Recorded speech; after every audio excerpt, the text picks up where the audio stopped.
Hi, I'm Aristotelis Pitaridis. In this video, we are going to manage the authentication in an ASP.NET MVC application. The site's security is very important. The default ASP.NET MVC template allows us to generate the required script in order to have registration and login functionality in our page. Let's create a new ASP.NET MVC page. We give the name Security for our new application.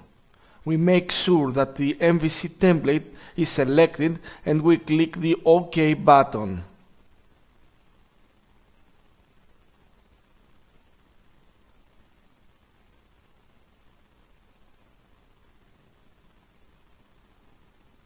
Visual Studio will create an application for us which handles all the authentication functionality, giving us the ability to define which user or role can access or cannot access the various functions of the application.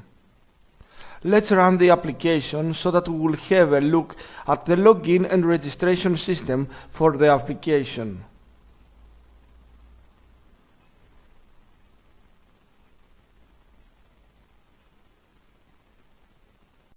When the application appears on the screen, we can see that there are two links at the upper right section of the page. The first link is the register link and the second is the login link. Let's click the register link, which will display a form in order to type our email and password in order to create a new account which will be used in order to log in to the site.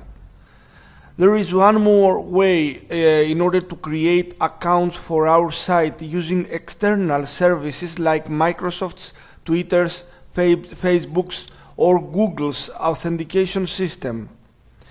In order to see this approach, we click the login link at the top of the page.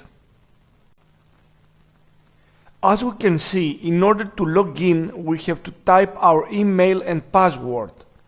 If we do not have an account, we can click the register as a new user in order to go to the registration form. Finally, there is a section which informs us that we can use another service to log in. The problem is that initially in our project this functionality is disabled.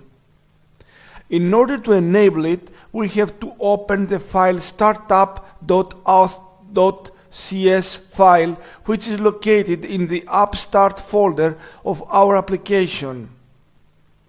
At the bottom of the file, there are 4 sections which appear as comments, and we have to uncomment these lines and type some extra information in order to enable them. The extra information are different information that each of these companies required in order to allow us to use their authentication system. The only system which does not require extra information is Google's system. We can see that all the other systems require extra information which are in the form of string. We are not going to talk about how to define all this information. We will just allow the user to use the simplest authentication method, which is Google's, which will become available if we just uncomment the line which enables the use of Google authentication. Let's try to execute the application in order to see it in action.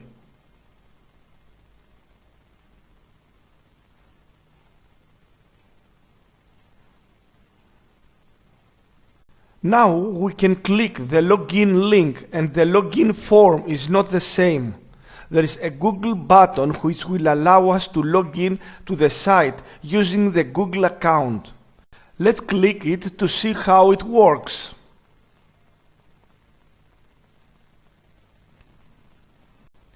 We will go to the Google's site, which will inform us that a website is trying to view our email address and some basic information about our account. If we click the accept button, we will go back to the website and the email of our Gmail account will appear in the text box. The last thing to do is to click the register button, and the framework will make two things. The first thing is that he will create an account for us with all the required information so that we will be able to log in again in the future using the Google account, and the second thing is that the system will log in us in the system. Now the two links at the top of the page have changed. The registration link changed to a user management account link.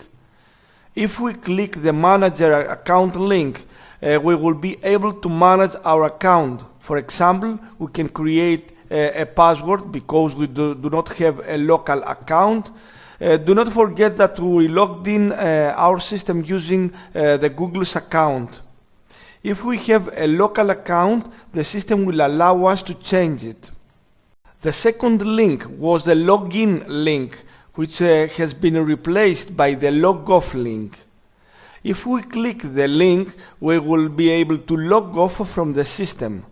Let's click it in order to see what is going to happen. The system will log off us, and if we click the login link now, we can log into the system using the Google account by just clicking the Google button. The system will not again go to Google's site in order to get permission to use the account because our system has already authorized to use the Google's account. Now let's create a local account for our Google account. We click the Manage Account link and we type 2 times the password we want to use next time that we will try to log into the system. In order to type a valid password, we have to include at least 2 symbol characters, 1 capital letter, 1 lower letter, 1 numeric digit, and it has to be at least 6 characters long.